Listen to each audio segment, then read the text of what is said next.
पूजा खेडकर यांच्या ऑडी कारचा दंड भरल्याची माहिती आहे। 27,400 रुपयांचा दंड भरण्यात आला आहे। 21 वेळा ऑडी कारनं वाहतूक नियम मोडलेला होता आणि त्यामुळे त्यांच्यावर हजारो रुपयांचा दंड होता आणि तोच दंड भरल्याची माहिती समोर येते। ऑनलाईन ई चलानची पावती लोकशाही मराठीच्या हाती लागलेली आहे। तर कधी कुठे कसा हा दंड लागलेला होता ते आपण या पावतीच्या माध्यमातून बघू शकतो आणि तब्बल 27,400 रुपयांचा दंड भरण्यात आला आहे। तर पूजा खेडकर यांची पर्सनल ऑडी कार चर्चेत आलेली होती। या कारवर त्यांनी लाल दिवा लावलेला होता आणि त्यामुळे ही कार चर्चेत आलेली होती। पण या कारवर हजारो रुपयांचा दंड असल्याचं सुद्धा समोर आलं होतं। वाहतुकीचे नियम मोडल्याने या कारवर दंड असल्याचं समोर आलं होतं। आता ऑनलाईन चलानच्या माध्यमातून हा दंड भरल्याची माहिती आहे आणि त्याची पावती आपण लोकशाही मराठीच्या माध्यमातून बघू शकताय।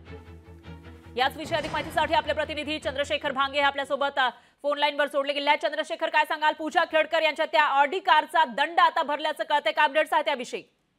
नक्कीच, खरं तर 27,400 रुपयाचा जो दंड आहे तो चिंचवड वाहतूक शाखेच्या विभागामध्ये जे आहेत पूजाच्या नातेवाईकांना भरलेला आहे। खरं तर कालपासून जी ऑडी जी गाडी आहे ती पूजाच्या बंगल्यामध्ये होती, परंतु काल रात्री ही गाडी जी आहे त्या ठिकाणाहून हलवण्यात आलेली आणि या गाडीवरचं जे दंड होतं 27,400 रुपये हे दंड पूजाच्या कुटुंबियांनी भरलेला आहे। खरं तर या गाडीवरती अंबर दिवा लावण्यात आला होता। त्याचबरोबर या गाडीनं अनेक वेळा जो आहे तो सिग्नल सुद्धा तोडल्याची जी पावती आहे त्यामध्ये उल्लेख होताना त्या ठिकाणी दिसत आहेत। 2,000, 1,000 असे वेगवेगळ्या रकमेचे सगळे दंड आहेत।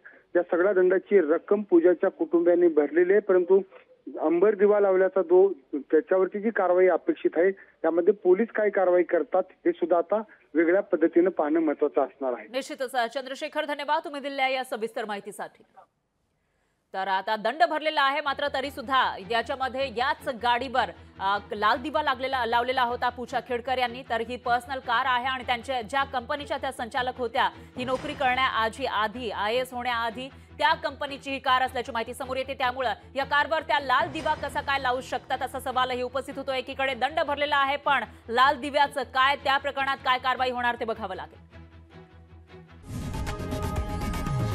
लोकशाही मराठी ऐका, पहा, जागरूक रहा।